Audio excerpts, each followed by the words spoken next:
Everybody can see there are 11 chapters, 11 lesson names are written.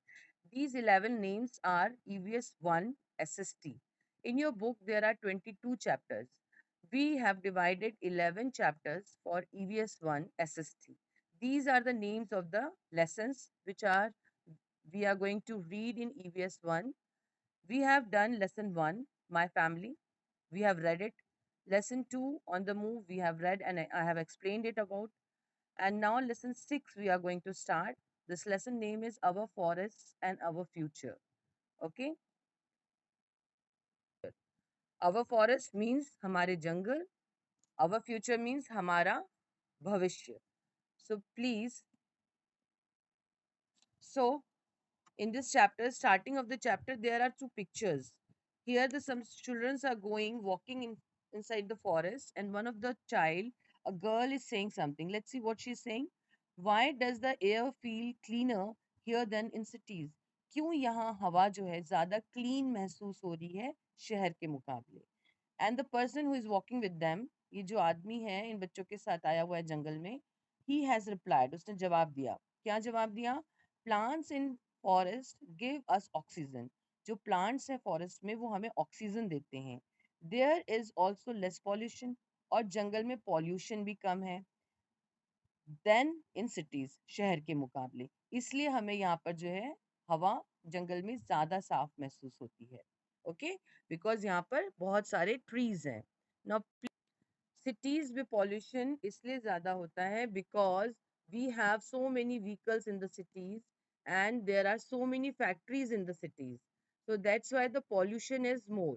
इसलिए वहाँ पर हवा इतनी साफ नहीं होती है जितनी कि जंगल में होती है. Right? Now let's read the first line of this chapter. The first line is, forests are large areas where many trees grow. Forest एक बहुत बड़ा एरिया होता है. It's spread in a kilometres. बहुत किलोमीटर तक जंगल होता है, पेड़ ही पेड़ होते हैं. ठीक है. They are found in many places around the world. Forest पूरी दुनिया में बहुत सारी जगहों पर मिलते हैं. बहुत सारे, इंडिया में भी बहुत सारे फॉरेस्ट है, पूरी दुनिया में बहुत सारे फॉरेस्ट हैं. Please let me know somebody which is the biggest forest of the world is Amazon. And you are familiar with this word Amazon. Website सबको पता होगी, शॉपिंग वेबसाइट है. तो ये Amazon नाम आपको याद रहेगा. Amazon forest is the biggest forest of the world and this forest is found in South America. ये साउथ अमेरिका में है. And you know that there are some surprising thing for this forest. This forest is known as the evergreen forest of the world. हमेशा हरा भरा रहने वाला forest है ये. और you know, in this forest there are some trees and animals and insects which we don't know. अभी तक हमें नहीं पता. इस फॉरेस्ट में ऐसे प्लांट्स भी हैं और ऐसे एनिमल्स भी हैं. And sometimes some scientists say that there are some tribal people also live in this forest which we don't know. इस फॉरेस्ट के अंदर कुछ कबीले या आदिवासी लोग भी रहते हैं जिनके बारे में हमें पता ही नहीं है. आपको पता है हमें क्यों नहीं पता है? क्योंकि ये फॉरेस्ट इतना घना है कि इसके अंदर कोई जा ही नहीं पाता. अभी हम ये सोचें कि we are having such a interactive technology, drone क्यों नहीं भेज देते? हम ड्रोन भेजेंगे तो ड्रोन के साथ आपको पता है रिमोट से कंट्रोल करना पड़ता है. We should have a link between drone and the remote. तो जैसे जैसे रिमोट से हम ड्रोन को अंदर भेजते हैं, वो जैसे जैसे अंदर जाता है ड्रोन तो बहुत आगे चलाता है, पर हम तो जा ही नहीं पाते अंदर. तो जो लिंक होता है ड्रोन का और हमारा वो कनेक्ट नहीं रह पाता. तो इसलिए हमें पता ही नहीं चलता अंदर और क्या क्या है. अब दूसरा पॉइंट आता है कि हम इसको सैटेलाइट से देख लें कि उस जंगल में क्या है. तो ये भी हम नहीं कर पाते हैं because this forest is so dense. ये इतना ज़्यादा घना है कि ऊपर से अगर सैटेलाइट से पिक्चर ली जाती है इस फॉरेस्ट की तो ऊपर से ट्रीज तो दिखते हैं, पर ट्रीज की लीव्स के नीचे कौन से जानवर हैं, कोई इंसान है या कौन सी बेलें हैं या कौन सी चिड़िया हैं, नहीं दिखता.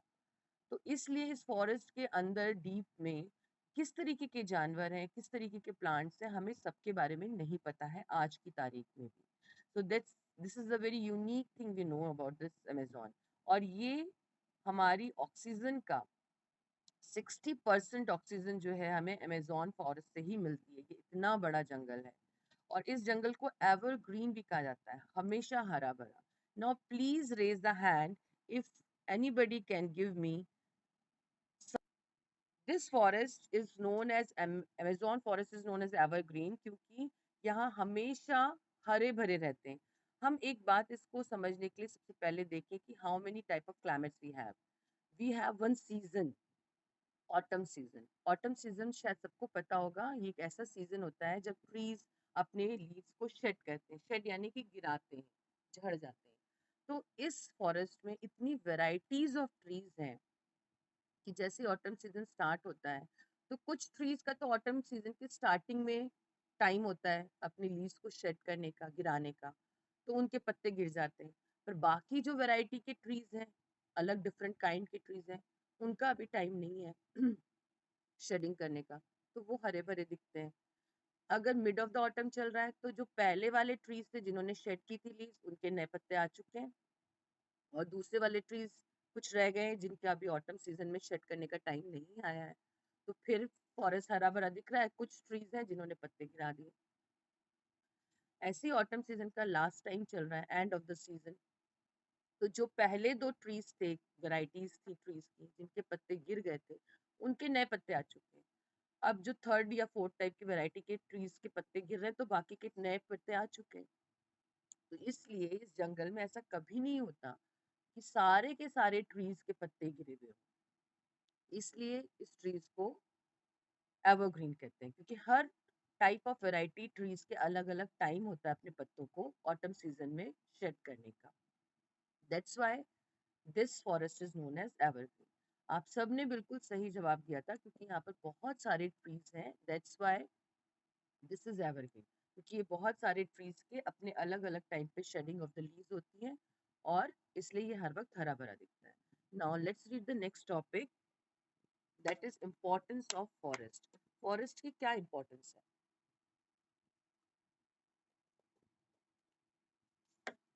Let's see this. Forests release a large amount of oxygen. Releases means छोड़ना, देना. Okay? तो फॉरेस्ट जो है रिलीज करता है लार्ज अमाउंट ऑफ ऑक्सीजन. हमें बहुत सारी ऑक्सीजन देता है. Oxygen is a name of a gas which is present in our atmosphere. हमारे एटमॉस्फेयर में एक टाइप की गैस है ऑक्सीजन, जिससे हम जिंदा रहते हैं, जो हम इनहेल करते हैं. ये हमें कहाँ से मिलती है? फॉरेस्ट से, क्योंकि ये ऑक्सीजन ट्रीज देते हैं in the environment. And absorb carbon dioxide. Absorb मतलब लेना. क्या ले लेते हैं? Carbon dioxide. Carbon dioxide is also a type of gas which is there in the atmosphere, and this is a harmful gas. ये हमें नुकसान पहुंचाती है, ये हमारे एयर को पॉल्यूट करती है. तो ये जो कार्बन डाइऑक्साइड गैस है, ये प्लांट्स ले लेते हैं और देते हैं हमें oxygen. In class 4 you must have read about how the plants make their food. उसमें आपने ये पूरा सर्कल पढ़ा होगा कि प्लांट्स जो है इन्हें अपने आप ले लेते हैं कार्बन डाइऑक्साइड और ऑक्सीजन को रिलीज करते हैं. So these forest release a large amount of oxygen in the environment and absorb carbon dioxide from it. Therefore they clean the air. तो इस तरीके से ये हवा को साफ करते हैं कि गंदी हवा कार्बन डाइऑक्साइड गैस उन्होंने ले ली, और अच्छी गैस ऑक्सीजन उन्होंने हमें दी. Now the second point, forest are natural habitats. अब इसको बहुत ध्यान से सब लोग सुनेंगे. Habitats, in the end of the book bottom you can see the habitats का मीनिंग लिखा हुआ है. A natural environment in which an organisms lives. Organisms किसको कहते हैं हम? ऑर्गेनिजम्स में हर वो जिंदा चीज आ जाती है, जैसे आपके इंसेक्ट्स, आपके प्लांट्स, घास, इंसान, सभी चीजें आ जाती हैं. तो वो सारी चीजों का नेचुरल इन्वायरमेंट, इन्वायरमेंट वो जहाँ आप रहते हैं, जहाँ माहौल होता है, हवा पानी सब चीजें होती हैं. ठीक है? तो नेचुरल हैबिटेट यानी कि घर, एक ये कुदरती घर है. नेचुरल हैबिटेट है किसका? कुदरती घर है किसका? बर्ड्स का. नेचुरली जंगल है, they are so many trees, they can have a nest there. Animals, forest के एनिमल्स जंगल में ही रहते हैं, तो उनका अपना कुदरती घर है ये वो. और बहुत सारे इंसेक्ट्स भी वहां रहते हैं. ठीक है? Now the third point, forest prevent. Prevent मतलब होता है रोकना, स्टॉप करना. Okay, the stop. फॉरेस्ट रोकता है क्या? Erosion. Erosion is also a important word. See at the bottom what they have written for the meaning of erosion. Erosion show removal, slow the removal of soil from the ground. Removal मतलब हटना, slow धीमा कर देता है soil का removal from the ground. इसको मैं और अच्छे से आपको समझाती हूँ। जब आप देखते हैं कि बाढ़ आती है तो आपने देखा है मट्टी बह के एक जगह से दूसरी चली जाती है, तो वो जो मट्टी बह के जाती है उसको हम कहते हैं इरोजन। तो इरोजन दो वजह से होते हैं, बहुत तेज हवा से या बहुत तेज पानी के बहाव से। ओके, तो इस वजह से इरोजन होता है आपका। इरोजन को रोकता है फॉरेस्ट। कैसे? आपने देखा होगा सो मेनी प्लांट्स, अगर कोई छोटी सी घास भी अगर आप जमीन से उखाड़े तो आप देखेंगे कि रूट्स में मट्टी फंसी हुई है। तो जब पानी का बहुत तेज बहाव आता है, बहुत ज्यादा रेनफॉल की वजह से और बिकॉज ऑफ फ्लड, तो वो पानी का बहाव उन सारी मिट्टी को नहीं बहा के ले जा पाता, क्योंकि रूट्स जो होती हैं ट्रीज की वो सॉइल को होल्ड कर लेती हैं, रोक लेती हैं। और अगर बहुत तेज हवा आए तो आपने देखा होगा कि धूल, बड़ी आंधी आ रही है, धूल ही धूल उड़ रही है। पर अगर फॉरेस्ट होता है तो उतनी ज्यादा धूल नहीं उड़ पाती, बिकॉज ट्री के जो ब्रांचेस हैं, लीव्स हैं, वो उस हवा को रोकती हैं, उस धूल को उड़ने से बचाती हैं। So we can understand that the forest prevent soil erosion. Erosion मतलब मट्टी का बह के एक जगह से दूसरी जगह पे जाना। और ये क्यों होता है? Because of two reason, because of heavy rainfall and very heavy blowing of wind. दोनों वजह से जो इरोजन होता है, मट्टी का बहना होता है, वो रोक लेता है forest.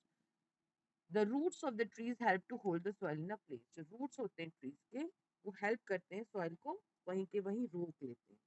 Okay, now we have read about the Amazon forest, biggest forest. ये नेचुरल है, ये अपने आप कुदरती बना हुआ है। Now here in this box clued in, here one story is there. एक छोटी सी स्टोरी एक इंसान की, जिसने हमारा फॉरेस्ट बनाया, मैन मेड फॉरेस्ट है। इन इंडिया, यहाँ पर तो एक पर्सन का नाम लिखा हुआ है, पर इंडिया में ऐसे दो तीन लोग हैं जिन्होंने जंगल बनाया है, मैन मेड फॉरेस्ट है। आप लोग नेक्स्ट लेसन में जब हम आएंगे, you have to search it on the net, the name of the person those who have created a forest in India, जिन्होंने जंगल बनाए हैं हिंदुस्तान में। मैं जानना चाहूंगी उनके नाम, आप में से कोई मुझे बताएगा। First we will read this, just wait. Okay, first read this. Javed Payeng, a forestry worker from Assam. Assam एक स्टेट है आपका इंडिया में, and it is in the north east side. North आपको पता है, ईस्ट वो वाला साइड है जहाँ पर आपका नागालैंड, सिक्किम, मेघालय, है ना, अरुणाचल प्रदेश वगैरह स्टेट्स हैं, उस साइड को हम कहते हैं ईस्ट, नॉर्थ ईस्ट। तो नॉर्थ ईस्ट का एक स्टेट है असम। वहां पर फॉरेस्ट में काम करने वाला एक आदमी था जिसका नाम था Javed Payeng. Planted trees on a small place of land. उसने कुछ पेड़ लगाए छोटे से टुकड़े पे जमीन के, ठीक है। ऑन द बैंक्स, बैंक्स यहाँ पर वो वाला बैंक नहीं जहाँ हम पैसे जमा करते हैं, यहाँ पर उस बैंक की बात हो रही है जो रिवर के किनारे होते हैं, ठीक है। बैंक्स ऑफ द ब्रह्मपुत्र इन जोराहट, जोरहट, जोरहट जो एक जगह है, वहाँ पर ब्रह्मपुत्र एक बहुत बड़ी नदी है। जैसे हमारी गंगा है, इसी तरीके से नॉर्थ ईस्ट में एक नदी है ब्रह्मपुत्र। उसके जो बैंक्स हैं, यानी कि उसके जो किनारे हैं, वहां पर छोटे से हिस्से में उसने पेड़ लगाने शुरू किए। और उसने पेड़ लगा के क्या करना चाहा? इरोजन को रोकना चाहा, यानी कि जो मिट्टी बह के चली जाती है, उस मिट्टी को रोकना चाहा उसने, इरोजन को, ठीक है।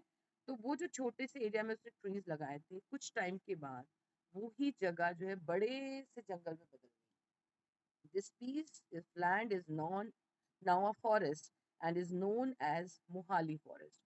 और उस फॉरेस्ट का नाम पड़ा मोहाली।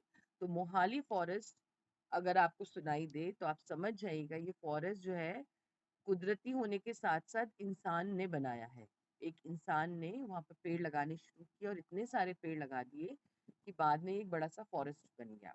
ओके, नाउ प्लीज, ये छोटे से फॉरेस्ट को बड़े फॉरेस्ट बनने में कोई टाइम नहीं लगा, बिकॉज वहाँ एक नदी थी ब्रह्मपुत्र, और दूसरा जहाँ पर बहुत सारे ट्रीज होते हैं वहाँ बहुत बारिश होती है। वहाँ पे बारिश होने की वजह से ये जो छोटा सा जंगल था, और नेचुरली अपने आप बहुत सारे ट्रीज वहाँ पर हो गए। तो इस तरीके से मोहाली एक फॉरेस्ट है जो ह्यूमन ने बनाया है।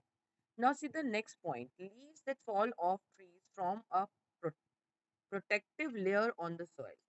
जो पत्ते ट्री से गिरते हैं वो नीचे सॉइल पे गिर करके एक प्रोटेक्टिव यानी कि बचाव की एक लेयर बना देते हैं। किस चीज की बचाव की? इरोजन की। कि सॉइल जो है वो उड़ के ना जाए कहीं, उसकी एक लेयर बना देती है लीव्स। ओके। जब बारिश का पानी आता है विच अलाउज वाटर टू सीप इनटू द सॉइल। सीप मतलब अंदर बैठना। जो बारिश का या कहीं का पानी आएगा, वो जो पत्ते नीचे गिरे हुए हैं, वो उस पानी को अंदर बैठने में मदद करते हैं। आपने देखा होगा आपके घर में अगर मान लीजिए सीमेंटेड फ्लोर है, तो आप एक मग्गा पानी डालो, फर्श पे पूरा पानी बहता चला जाएगा। बट वही एक मग पानी अगर आप मट्टी में डालते हैं तो बह के फ्लो नहीं करेगा, अंदर चला जाएगा। तो ये जो मट्टी है अंदर जाती है और बन जाती है इकट्ठे होकर नीचे ग्राउंड वाटर। जो कुएं का पानी है वो नीचे जमीन में जो पानी होता है उससे पानी आता रहता है कुएं में। और कुछ बारिश का भी होता है, पर मेन रीजन होता है ग्राउंड वाटर आता रहता है उसमें। तो ये जो पानी ऊपर सीप होता है अंदर जाता है, वो जाता है नीचे ग्राउंड वाटर में। They also prevent landslides and flood. Landslides यानी कि आपने देखा होगा कभी बहुत तेज नदी बह रही है तो साइड की मट्टी भी उस पानी के साथ बह के चली जाती है, that is known as a landslide. और फ्लड्स, बहाव, जो बाढ़ है उसको भी जो पेड़ है ये सब चीजें रोकती हैं। क्योंकि पेड़ वगैरह होंगे तो जो बहने का स्पीड है वो रुक जाएगी, क्योंकि वो टकराएंगे ट्रीज से पानी, उसकी स्पीड रुकेगी तो फ्लड का एरिया थोड़ा सा कम हो जाता है और लैंडस्लाइड्स को रोक लेता है। मट्टी बह के नहीं जाती, टुकड़े के टुकड़े बह जाते हैं। बट ट्रीज लगे होंगे तो ट्रीज के रूट्स मट्टी को रोक लेते हैं। So for today, this much is enough. In the next meeting, I want to listen that person names those who have created forests in India. Okay? इसके बारे में आप लोग नेट पे सर्च करके आएंगे और हम इसको समझेंगे यार। ग्राउंड वाटर के लिए मैं आपको थोड़ा सा बता देती हूँ। सॉइल जिस पे हम रह रहे हैं, जहाँ हमारी बिल्डिंग्स एंड रोड्स बनी हुई हैं, उसके नीचे जैसे हम डिप करेंगे और खोदेंगे तो नीचे जाते जाते रॉक्स बढ़ते चले जाते हैं। रॉक्स की क्वांटिटी ज्यादा होगी, मड की क्वांटिटी कम होगी, और नीचे सिर्फ रॉक्स होते हैं। और उसके नीचे जाकर के थोड़ा सा सॉफ्ट लेयर आती है मड की, और वहां पर होता है ग्राउंड वाटर। तो ये जो बारिश का पानी और ये सब चीजें नीचे मट्टी के जाती हैं, वो छनती हुई नीचे जाकर के एक जगह इकट्ठी हो जाती है। वहाँ ग्राउंड वाटर होता है, वहीं से हम लोग कुएं का पानी या बोरिंग का पानी करते हैं, मोटर लगा करके पानी लेते हैं। Okay. So anything else you want to no